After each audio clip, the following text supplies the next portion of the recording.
Hi అండి, welcome to Varahi Farms and Kitchen. ఈరోజు మా వాళ్ళు డక్ కర్రీ చేస్తున్నారు. అది ఎలా చేస్తున్నారు ఏంటి అనేది మీకు చూపిస్తాను. కుమార్ చూడండి ఏ డక్ ఎంత వెయిట్ ఉందో చూస్తున్నాడు. వెయిట్గా ఉన్న 2 డక్స్ తీసుకొని వెళ్తున్నాడు.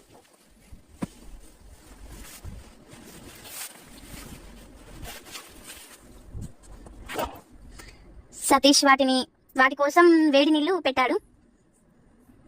ఇక చిన్ని బాతుని చంపేస్తున్నాడు పాపం.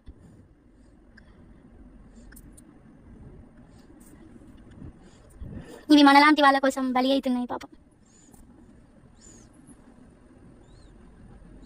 బాతుకి ఏంటంటే హెయిర్ చాలా థిక్గా అండ్ చిన్నగా ఉంటుంది. సో అది ఎంత క్లీన్ చేసినా కూడా ఎక్కడో కొంచెం ఉండే ఉంటుంది. సో దాన్ని జాగ్రత్తగా క్లీన్ చేయడం జరుగుతుంది. ఈ బాత్ క్లీనింగే కొంచెం ప్రాసెస్ ఎక్కువ టైం పడుతుంది. నాటుకోడి కన్నా కూడా బాత్ క్లీనింగ్కి టైం ఎక్కువ తీసుకుంటుంది. అయినా మా కుమార్ అండ్ సతీష్ తొందరగానే చేసేసారు. ఇప్పుడు సతీష్ దాన్ని కాలుస్తున్నాడు. మంచిగా కట్టెల పొయ్యి మీద బాతుని కాల్చడం, కట్టెల పొయ్యి మీదనే కుకింగ్. ఈ గ్యాస్ కష్టాల వల్ల ఇక మేము కట్టెల పొయ్యే వాడడం జరుగుతుంది. మళ్ళీ వెనకటి రోజులు గుర్తుకొస్తున్నాయి. బాతు చూడండి కాలుస్తుంటే అందులో నుండి ఆయిల్ ఎలా వస్తుందో. ఇంకా బాతునైతే కాల్చడం అయిపోయింది. ఇక ఇప్పుడు దానికి పసుపు పెట్టి క్లీన్ చేస్తాడు. పసుపు చూడండి మా కుమార్ ఎంత పెడుతున్నాడో. ఒక్కో బాతుకి ఒక్కో నాటుకోడికి 1/2 కిలో పసుపు వేస్ట్ చేస్తాడు మా కుమార్. చూడండి ఎంతలా పెట్టాడు.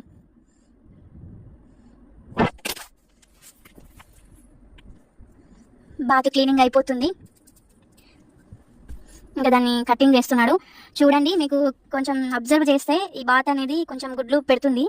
అది గుడ్లకు వచ్చింది అంటారు కదా, గుడ్లు పెడుతుంది. అందులో చిన్న చిన్న ఎగ్ అనేది ఫామ్ అయి ఉన్నాయి. ఇంకా మన వాళ్ళు ఆల్రెడీ కటింగ్ చేసేసాము.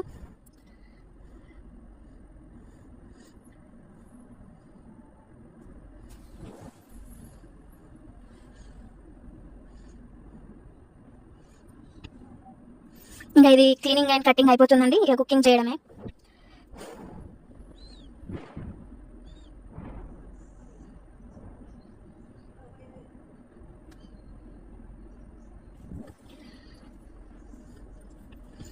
చూడండి మా వాళ్ళు ఇక్కడే కటింగ్ చేస్తారు. నాటుకోడి అయినా, బాతు అయినా, చీమకోడి అయినా, కౌజు పెట్టెలైనా ఏదైనా కస్టమర్ లైవ్లో తీసుకుని ఇక్కడ కటింగ్కి ఇవ్వడం జరుగుతుంది. కటింగ్ నుండి కుకింగ్ సెక్షన్కి వస్తుంది. ఇక్కడ మా వాళ్ళు ఇక కుకింగ్కి రెడీ చేసుకుంటున్నారు.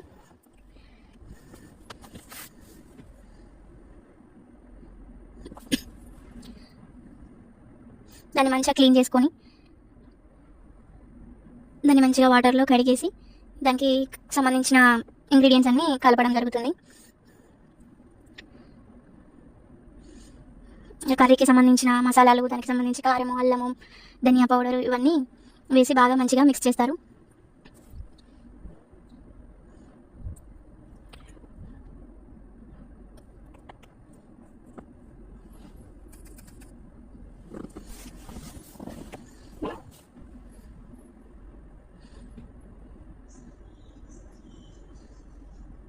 ఇంకా కూర కలపడం అయిపోయిందండి.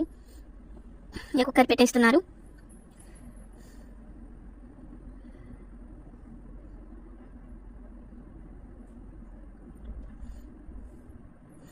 చూడండి మా వాళ్ళు ఆయిల్ వేడి అవ్వకముందే ఉల్లిగడ్డ వేయడం జరిగిపోయింది. ఎందుకంటే ఆల్మోస్ట్ అప్పటికే మాకు ఇంకా టైర్డ్ అయిపోయారు, టైం కూడా అవుతుంది.